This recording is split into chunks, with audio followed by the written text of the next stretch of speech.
Hey, what's up, everybody? Welcome to Vibing with Sleazy, the podcast. This is season 3, episode 18. And yes, this is another part 2 episode. So this will officially be part 1, and I will have part 2 after this a few days later. Wrapping up season 3, it's getting closer here to the end, and I'll be looking forward to doing season 4 in the spring of 2023. I do my break to relax and plan and let everybody catch up on episodes. So season 3 has been a blast. I've had amazing guests, amazing subjects. The finale is going to be awesome with this very, very special guest of mine. So I'm just very excited, very thankful. Thank you for all the listeners and supporters, and everybody's been showing it love and reached a lot of milestones. Over 3,000 downloads, more countries now, 22 countries, over 32 streaming platforms for the podcast. So Vibing with Sleazy, the podcast, is really taken off for me, and I really, really appreciate it and love every single one of you listeners. So this episode is going to be a fun one. I'm actually going to do this one solo, so there's actually no guests, but this will actually be a two-part FIFA World Cup special. So the World Cup only happens 4 years. It's the huge soccer tournament that happens in a random country every 4 years that is selected by the FIFA association. And they try to plan it out. It's been all over. It's been in Brazil. It's been in South Africa, Russia. This year it's currently in Qatar. So it tries to touch different continents and places. I've been a huge FIFA World Cup fan my whole life. I've played sports my whole life. I've been a sports fan, but soccer is something I played as a little kid, but just really got into it again, high school, college, playing the video games, going to games, buying jerseys. I was a huge soccer fan. I still am, and I love Chelsea and I love the World Cup. The World Cup gets me excited. It's so fucking fun and it gets the world connected. And soccer's the biggest sport in the world.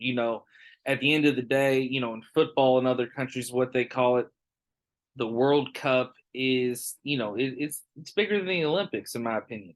I'm a diehard Chelsea fan, and I pull for the USA when it comes to international soccer. But I also have a soft spot for the Ivory Coast over in Africa. Didier Drogba, my favorite player, I have his jersey. It was always awesome to see the Ivory Coast win, or Cote d'Ivoire, what they're called in the FIFA Association, seeing them play. But and I'm also I like to see Brazil. They're fun to watch, and but yeah, it's the World Cup's it's a lot of fun. So I was like, I have to do a 2-part episode before I wrap up this season. It's perfect timing. I'm gonna release this right before the World Cup, and it's the perfect way to do it. So I'm going to start off, to kind of tell everybody, I just stated that the World Cup is in Qatar. A lot of people are like, where the fuck is that? So Qatar is actually in the Middle East. It's a pretty much to kind of summarize it up, it's a country of Western Asia. And it occupies the small Qatar Peninsula, which is on the northeastern coast of the Arabian Peninsula. And so it shares bordering areas with the Gulf Cooperation Council and Saudi Arabia and the Persian Gulf. And to pretty much sum it up, the capital is Doha, and it's home to almost over 80% of the nation's population. So pretty much everybody lives in the capital. Their population is 2.6 million, and it's a very rich country. Everybody over there is very wealthy. Not, I wouldn't say everybody, but majority. And a lot of oil, a lot of just resources over there. And Qatar is financially very, very strong.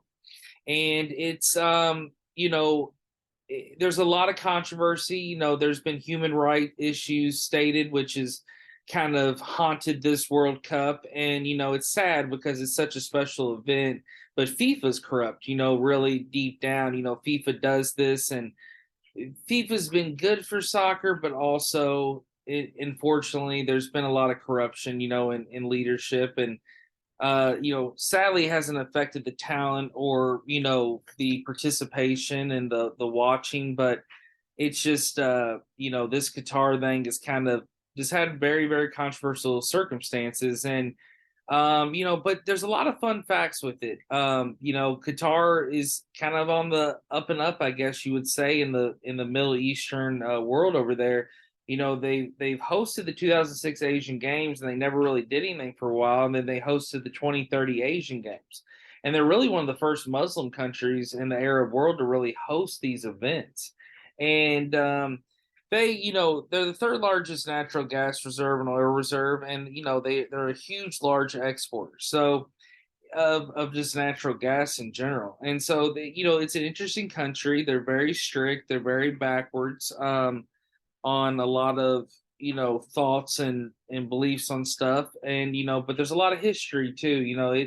The country of Qatar and of human habitation there goes back 50,000 years. I mean, that is that is a long, long time ago. So that's a little bit about Qatar, just to fill people in. And it's fun to. I love geography. I love country, so I thought I add that to it for people listening that might not be too excited about a two-part soccer episode, but you're going to always learn some of my show no matter what. So we'll dive in here to the 2022 FIFA World Cup. So this will go on from November 20th to December 18th. And what it is, it's going to be 32 teams from 5 confederations. Now, confederations are basically different organizations that host a wide range of countries, the African Federation of all the African countries. You have CONCACAF over here with U.S., Canada, Costa Rica. I believe Mexico, Jamaica, kind of other teams. Kind of down there in Central America. So, and then you have, I guess, your South American. You have your other, Asia. Just all the different places of these confederations, and there's 8 venues, and there's 5 host cities that actually happen with this World Cup. So what a lot of people don't realize is with the World Cup, no matter the size of the country, they spread it out. They spread it out not only for people to see other parts of the country, support, see it, but they have to build different stadiums and arenas. They have to spend a lot of money to get it built up. And that's what kind of happens with these events. They'll build up, they'll dump millions and millions of dollars into it, and then they might not ever use these again. So if they're going to have to build all these huge stadiums and do what they're doing, they're going to have to spread it out. And the World Cup's always been that way. It was like that in South Africa. It was like this in Russia.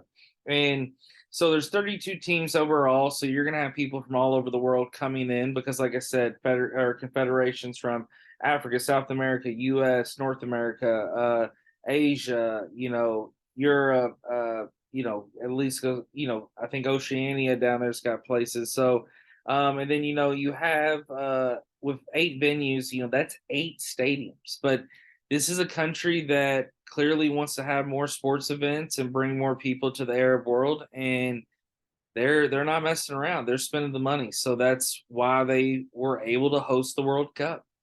So, basically, it will go on from November 20th to December 18th. It is the first World Cup to ever be held in the Arab world. So, like I said, they're definitely in the spotlight. It's going to increase to actually 48 teams in 2026. A lot of people don't realize that. And what's cool about that World Cup that's going to be so dope, it will be in the United States, Mexico, and Canada. So everyone will have an opportunity to go here in the States. I'm going to hit up the World Cup. I'm going to go to as many games as I can go. I can't fucking wait. I might even try to go to one in Mexico and Canada, and it gives me plenty of time to plan. And it's something to look forward to. And it's a cool opportunity. I actually went to an Olympic qualifier, U.S. versus Argentina, as a kid in Birmingham, Alabama, with my family. It was dope.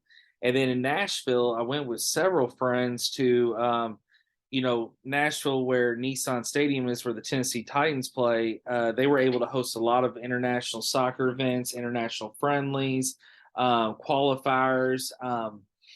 And I've been able to go to Lucas Oil up in Indianapolis, see Chelsea play, enter, Louisville's now getting. So soccer's definitely becoming a world and a connecting sport. So with 48 teams, that's just more opportunities for players, teams, countries, spotlights. And, I think it's awesome. More the merrier. And, to win out of 48 teams over 32, that's a major milestone and accomplishment for whatever country that can pull that off. It's going to be also reduced in a time frame of 29 days, and it's definitely going to be reduced. Because of Qatar's intense summer heat and humidity, the World Cup will be held in the winter. It's the first time the tournament will not be held in May, June, or July, and it's going to take place in northern autumn, pretty much. And the opening match will be between Qatar and Ecuador at Al Bayt Stadium, Al Khor. And the final will actually be on Qatar National Day. That's a national holiday over in the country, and that's on December 18th, 2022. So pretty interesting. They definitely planned this out perfectly, and Qatar is definitely gonna be on spotlight. It's under so much scrutiny right now. I'm kind of curious to see what they're gonna do to kind of, I would say, win the world back. Win the world back in a positive viewership and mindset, I guess, for their PR moving forward.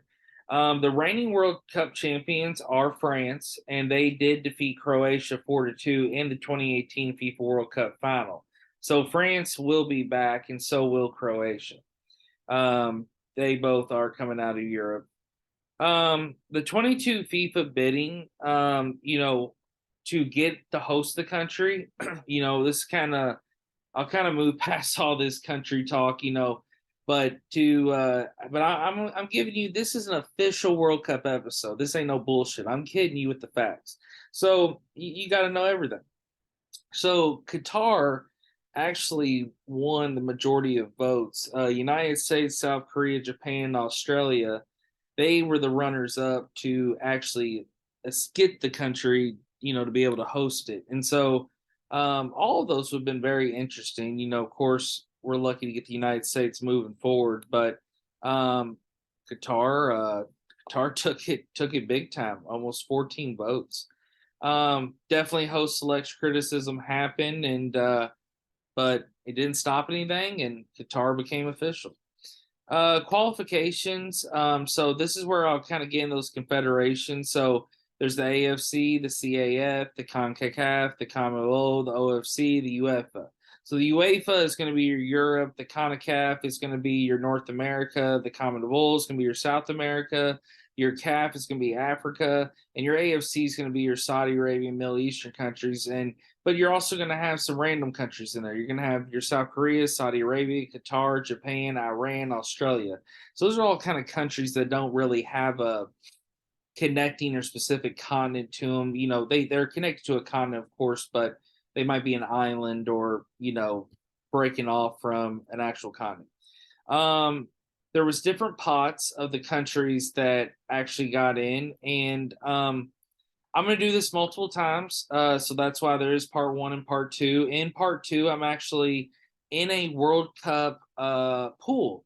I do it every 4 years with a guy named Jay, and it's $10, and everybody picks the winners, and you compete with random people from around the world, and whoever wins the money. And he's based out of Georgia, and so I always do this, and it's super fucking fun, and I've done all my picks. So I'm actually in part two going to tell you all my picks and tell you my official World Cup prediction and winner, and I'll give you the scores. And so I'll be listing a lot of the teams a lot, mention a lot of the teams a lot. So if you feel like I say the teams a lot, you're pretty much going to memorize them, because I'm going to probably go over all of them a couple times in this episode. So in pot one of the official draw, it was, these are all the countries that are included in this World Cup. You have Qatar, Brazil, Belgium, France, Argentina, England, Spain, Portugal, Mexico, Netherlands, Denmark, Germany, Uruguay, Switzerland, United States, Croatia, Senegal, Iran, Japan, Morocco, Serbia, Poland, South Korea, Tunisia, Cameroon, Canada, Ecuador, Saudi Arabia, Ghana, Wales, Costa Rica, and Australia. So, you can clearly see the whole world is covered in this tournament. How cool is that? Um, and referees, they are from all over the world. So what's cool is they pulled referees from every confederation around the world and they spaced it out. You got refs from Qatar, Australia, Iran, China, United Arab Emirates. I mean, you got refs that are refereeing this that aren't even representing a country that's even included in the World Cup. I mean, Trinidad and Tobago, Venezuela. I mean, they're really trying to get everybody included, even if their team didn't actually make it. I talked about the venues earlier, but I want to go over every venue and give you some facts about them. Um, Lusail is basically Lusail Iconic Stadium. It's the Al Bayt Stadium. It's going to have a capacity of 80,000, and it's the other capacity of the Al Bayt Stadium there is going to have basically a capacity of 60,000. You got Doha that's going to have a capacity, which in Doha you have Stadium 974, 40,000 capacity stadium.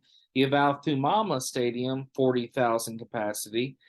You have the Khalifa International Stadium, which is going to be 45,416. That's in Al Rayyan, which is actually hosting two other stadiums. The Education City Stadium, 45,350. The Ahmad bin Ali Stadium, which is 44,740, also known as the Al Rayyan Stadium. And then in Al Wakra, Qatar, you have the Al Janoub Stadium, which is actually a capacity of 40,000. So a lot of these stadiums stayed around the 40,000 to 50,000 mark. And then you can tell with Alcor being the Al Bayat Stadium, which is going to be a big stadium included in this, 60,000. Then, of course, Lusail, the iconic one, 80,000. That's a lot of people. And I'm telling you right now, you can pack it in when it comes to soccer. There's actually team base camp. So that's, this is a huge operation. It probably takes 4 years to plan, and that's why it's been 4 years. But at the end of the day, I understand there's a lot of planning. Every country has a host resort. They have a host training facility. It's all been labeled, scheduled, and that's pretty cool. Every country gets something special, and it gets everybody included. And you look at this, man. Qatar has tons of hotels and resorts, so they're really doing this big, and they've been planning and getting their country together, and sounds like it's pretty successful over there. I'm going to kind of go over the groups. This is where I was saying, I'll be mentioning the teams again. Group A is Qatar, Ecuador, Senegal, and Netherlands. Group B is England, Iran, United States, and Wales. Group C is Argentina, Saudi Arabia, Mexico, Poland. Group D is France, Australia. Group E, excuse me. Denmark and Tunisia is also included in Group D. Sorry, I skipped over there. Group E, we got Spain, Costa Rica, Germany, Japan. Group F, we have Belgium, Canada, Morocco, and Croatia. Group G, we got Brazil, Serbia, Switzerland, and Cameroon. Group H, we got Portugal, Ghana, Uruguay, and South Korea. And that is your overall World Cup teams and groups. There's a few, fun facts about this besides this being the first Muslim and Arab country to host the World Cup, but you have 5 players that actually have played in 5 World Cups. One of those is Ronaldo that represents Portugal. So it's pretty cool to see that. And 2 of the players are actually from the country of Mexico, and Mexico always does pretty well in the World Cup. They have a very good soccer team down there, and they're always competing with America as well, especially being the same confederation. So I'm really getting excited about this. World Cup will be on a lot of TVs. You're going to see it at bars, parties. I'm hoping it gets promoted. I've seen where Panini has partnered with the World Cup. They're big on soccer, so they've been selling Qatar stickers and Qatar sticker books and trading. They kind of released it around the World Cup. So I haven't seen it at Walgreens since this summer. All the Qatar kind of stuff, but I'm hoping to see more. Not about Qatar, but just about the World Cup and maybe some more shirts and some cool swag because it's always cool to find some soccer stuff. But I'm just excited to watch, and I'm hoping to link up with some friends I usually do around the World Cup, and I'll be watching and I'll be rooting for the USA, and hopefully we can win this damn thing. But if not, you know, you'll hear my prediction in part two. That's why you got to tune in for part two. So this was part one of the official Vibing with Sleazy, the podcast, FIFA World Cup Qatar 2022 episode. And part two will be coming back, and I'll be giving you my official FIFA rundown. I'm going to break it down from the group stages all the way to the final, and I'm going to give you my FIFA World Cup champion for this year. So I want to thank everybody for tuning in, listening, downloading, enjoying it. You can reach me at vibingwithsleazy@gmail.com, Vibing with Sleazy, the podcast, Facebook, Instagram. Reach out, show love. I want to thank everybody for downloading, supporting, and, tune in for all the past episodes. And after this World Cup episode, there will be another two-parter that will be my finale. And that'll be 20 and 21 episode where I'll be rounding out season 3. So stay tuned for that. And thank you for riding. And like I said, season 4 next year, a lot of exciting things. And I love y'all. Peace.